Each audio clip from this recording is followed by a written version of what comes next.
Hello everyone, my name is Chris Bilotta, and I'm pleased to be able to present a session on managing your career and specifically working with recruiters. The purpose of today's talk is to really compare and contrast the various types of search or recruiting firms and then provide some tips on how to best use recruiting firms in your job search. Just a little bit about myself. I'm a president of Resource Development Company. We're an HR consulting and executive search firm, and I've been doing this for about 20 years now. I'm formerly a CPA, a certified professional resume writer currently, and I have my BS in accounting and MBA from Drexel. If you want to find out more about me, you could go directly to my own personal website, which is www.christopherbilotta.com. So let's talk about the types of firms that you may run into in conducting a job search. There are two main ones, retained search firms and contingency search firms, and they're the ones that we're going to concentrate on in today's talk. A third type of firm is an employment agency, but typically retained and contingency firms, their fees are paid by client companies. In some cases, employment agencies, the individual is paying fees. I would say that in any job search that you may be conducting, you should never pay a fee to an agency to help them find you a job. And so that's why we're going to focus on retained and contingency firms for our purposes today. So let's talk a little bit about a retained search firm and some of the characteristics that make a retained search firm different from a contingency firm. First of all, retained search firms are much more consulting oriented. They work very closely with their client companies, getting to know them, the organization, their culture, as well as the specifics of the job, not only the requirements that are needed immediately, but how that job or position fits into a strategic plan for the company. Retained search firms receive exclusive assignments from client companies. And by that I mean, once a company decides to use a retained search firm, they don't use any other recruiting firms or any other methods. Their entire process is focused with the retained search firm. Now, this is a general statement, but typically retained search firms are used to fill senior level positions. And for purposes of today, I would define that as any positions that are over 100K. Retained search firms in conducting searches really focus on the process. And by that I mean going about sourcing candidates, identifying individuals, evaluating them, and then leading them through the client interview process. So from start to finish, a retained firm is really focused primarily on the steps in that process. As I mentioned earlier, being a consulting-oriented firm, they really develop a full understanding of their client's organization as well as the position. And when conducting a search, retained firms are usually doing original research. By that I mean they're going out and sourcing individuals who are primarily working right now. They are ones that are not necessarily actively looking. So in doing a search, retained search firms will typically maintain confidentiality of their client. They don't reveal who their client company is, but they'll describe an opportunity to a prospective candidate in specific enough terms that they can identify with the position, but in general enough terms that they don't know who the client is. And that's for several different reasons. Many times a search involves replacing an incumbent, so confidentiality is very important.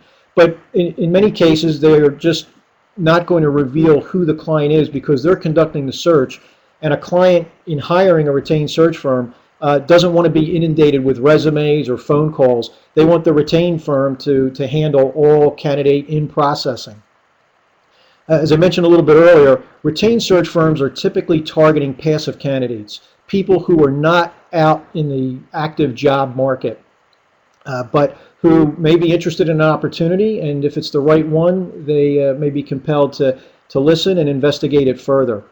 A retained search firm also never presents a single candidate to more than one client.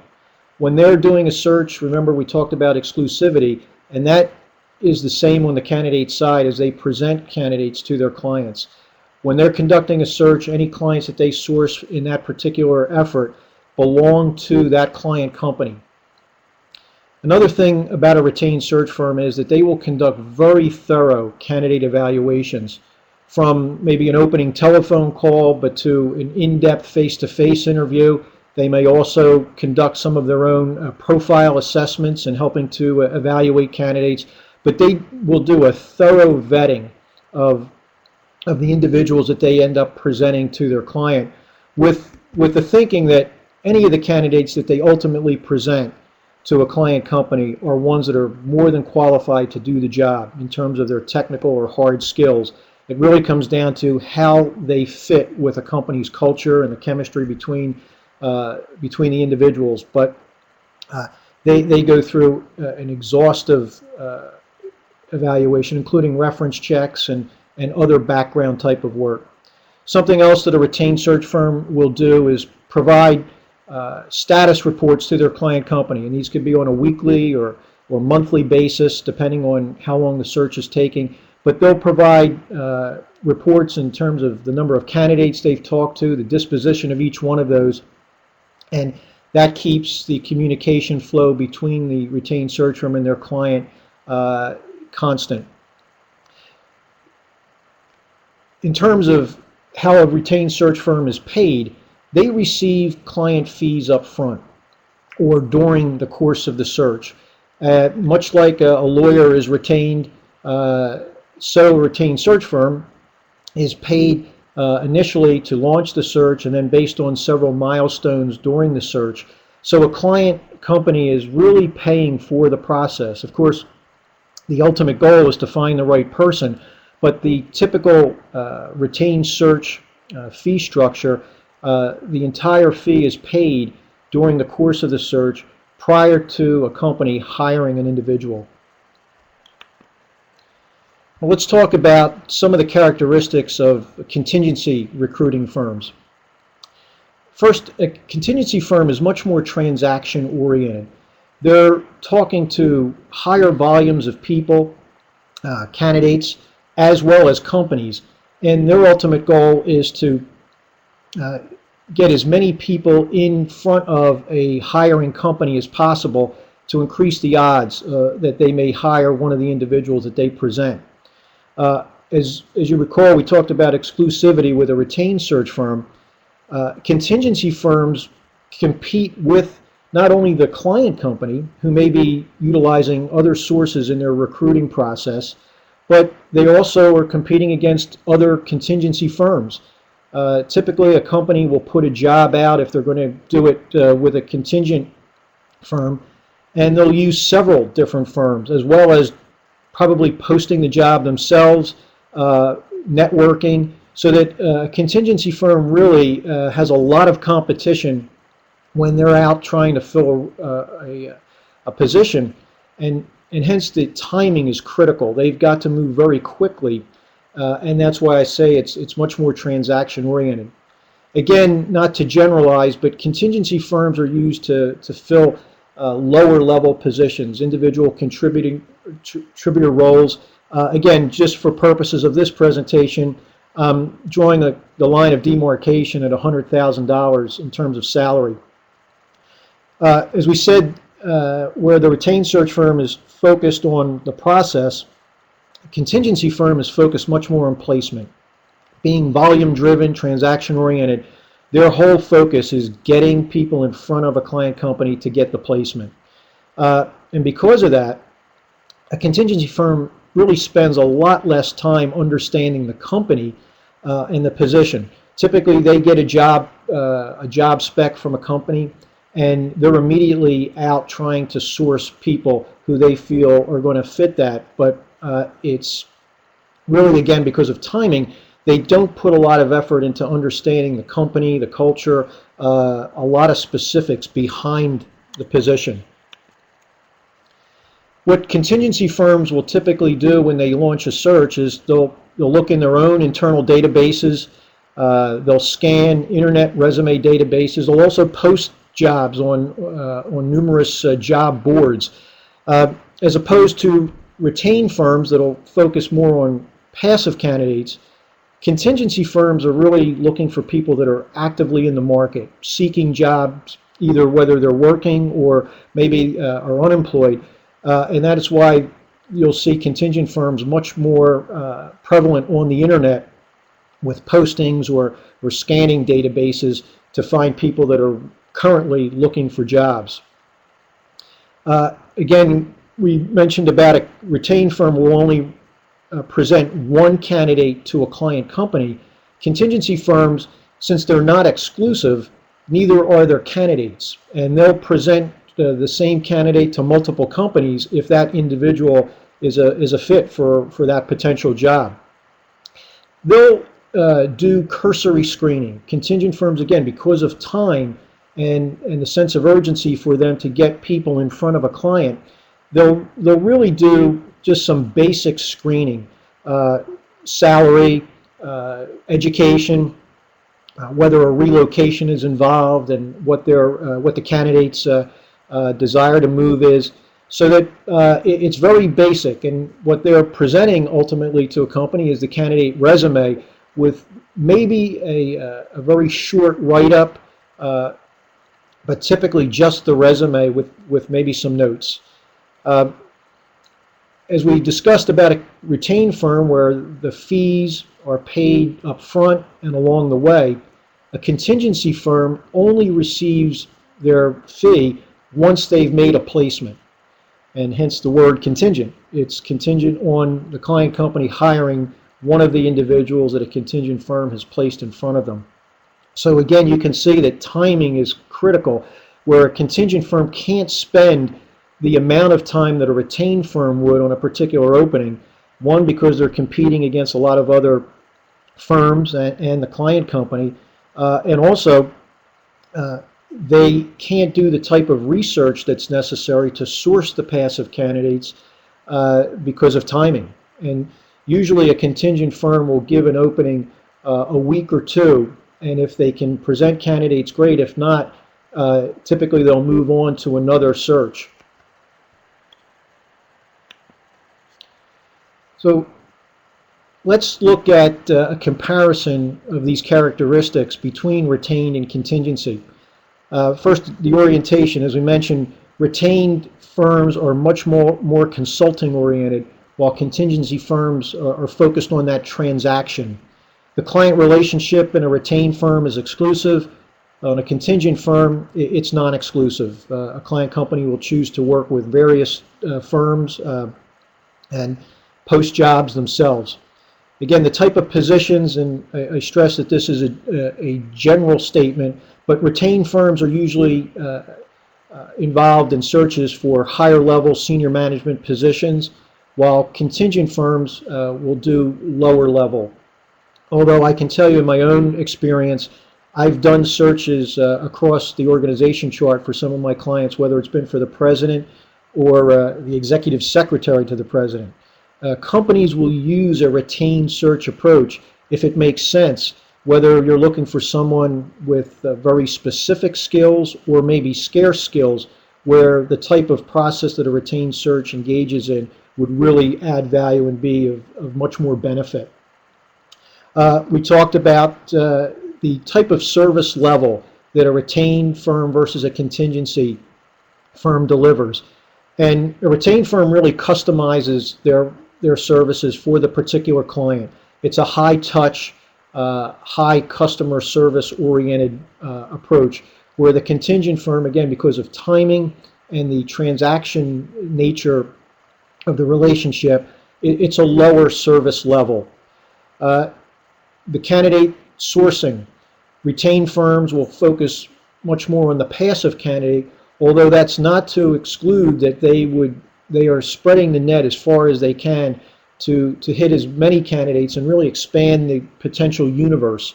There are a lot of good candidates out there who may be looking for jobs, and a retained firm is not going to exclude them, but the focus is primarily on doing original research and sourcing passive candidates, whereas contingent firms much more rely on active candidates who have a resume, who may be out on the internet already, where they can source from different job boards. Fee responsibility in both cases, the client company would pay the fee. And again, I caution anyone out there in a job search, you should never pay a fee to help a firm find you a job. And payment terms for a retained firm, as we discussed, there's upfront fees, and then during the search based on certain milestones, while a contingent firm, they only receive their fee once the person has been placed and started in the job. So what does that mean for you as an individual conducting a job search in working with a recruiter, whether they're with a retained firm or a contingent firm? Let's first talk about how someone works with a retained firm. First of all, it's very important to understand what a retained firm is paid to do. They are not paid to market candidates. They are strictly being paid to find the best candidate out there for a specific need.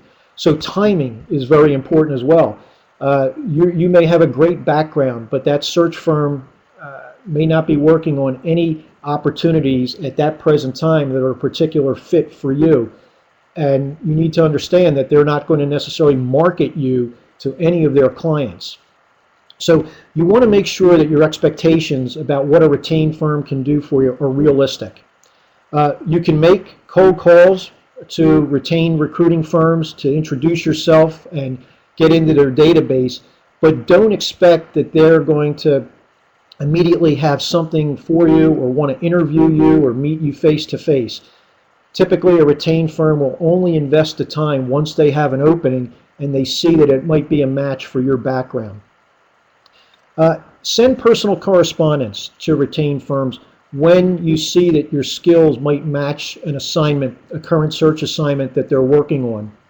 Highlight the matches, but make it a personal note and really express where you see the fit and your interest in that particular assignment. If you can, the best way to work with a retained firm is to gain an introduction to a specific consultant, whether through networking or in any other way, maybe using LinkedIn, but some way if you can gain an introduction and make it more of a personal connection, that goes a long way. But what you need to understand is that if you don't get any feedback, if you're not hearing from a retained firm, don't take that personally. Again, they're focused on current assignments and what people may fit those. Doesn't mean that 6 months from now they may not have an assignment that matches you exactly and you would hear from them. But again, not getting any type of response, don't take that to mean that there's absolutely no interest or that you may never be considered by a retained firm. Now, working with a contingent firm, I suggest that first you find a firm that specializes in maybe your industry or your discipline, whether you're a finance person, an operations engineering person. There are contingent firms out there that specialize in particular industry niches as well as specific disciplines, and that could be sales or marketing. But if you find a firm that matches up with your desires and your background, that's the place to start. Most importantly, with a contingent firm, you want to develop a personal connection, a comfort level with the specific recruiter, so that that recruiter really understands who you are, they appreciate your background, and most importantly, they know what you're looking for in terms of your next job or opportunity. What you don't want is a recruiter sending you jobs that are not in any way related to what you do or that are of interest to you, or that they are representing you to potential client companies that you have no interest in or that really aren't a fit for what your goals are. So it's important that the recruiter in a contingent firm really have that understanding so that they can represent you in the best way possible. To do that, to find that type of recruiter, it's best to get referrals from other candidates that they've worked with. Really talk to them in depth, how they were treated, what the length of time was that it may have taken for them to find a job, what type of follow-up and feedback did they get. Most importantly, if you are interviewing for a job through a firm, a contingent firm, and you don't get the job, it's good to get the feedback so that you can make corrections or get an understanding of what might have been missing in that particular opportunity that you can present to another one. Most importantly, in working with really any recruiter, keep your appointments, return calls, and be cooperative, and be honest. When you're working with a recruiter, there's got to be a trust factor. Again, getting back to that idea that you want the recruiter to really understand you, you need to have the same respect for the recruiter. So there's nothing to be gained by being vague or dishonest. Let them know exactly what you're looking for when it comes in terms of salary or compensation. All these things are important so that your time and their time won't be wasted. Remember, while follow-up is important, you don't want to overdo it. Believe me, if there's something going on, you will hear from that recruiter. It's okay to check in periodically and to remind them that you're out there, but don't get into a habit of calling every other day or too frequently where it really becomes a burden to the recruiter and kind of a turnoff for them. So we've talked about the differences in the firms. We've talked about how you can work with the respective recruiting firms. How about how do you identify them and find firms that might be a good match for you? On a national level, really one of the best source is the Kennedy directory, which you can find online or in libraries. And this is really the red book of recruiting. Every search firm, both retained and contingency, can be found in the Kennedy directory. And they go into specific detail about the types of industries, the types of positions, the names of the consultants and recruiters in the firm, the size of the firm. Really gives you a great look into a particular firm and help you gauge whether it might be the type of firm that you want to work with. On a local level, one good source is the Philadelphia Business Journal Book of Business Lists. You may have, if you're familiar with the Business Journal, you know that each week they come out with a list, and then they compile those lists at the end of the year into their book of lists. And each year they do list the top 20, both executive search firms and contingent firms in the Philadelphia area, and give you contact information about their disciplines and industries, and also in some cases the salary levels that they work at. So both of these sources are a great place to start to identify firms and narrow them down to a list that you want to work with. But remember, it all comes down to the relationship that you develop with that specific consultant. Let them get to know you, you get to know them, and what you're doing is really developing a business partnership so that you can be an effective job seeker, and if you're using a recruiting firm, that they can assist you in the best way possible. Well, thank you very much for listening to the presentation.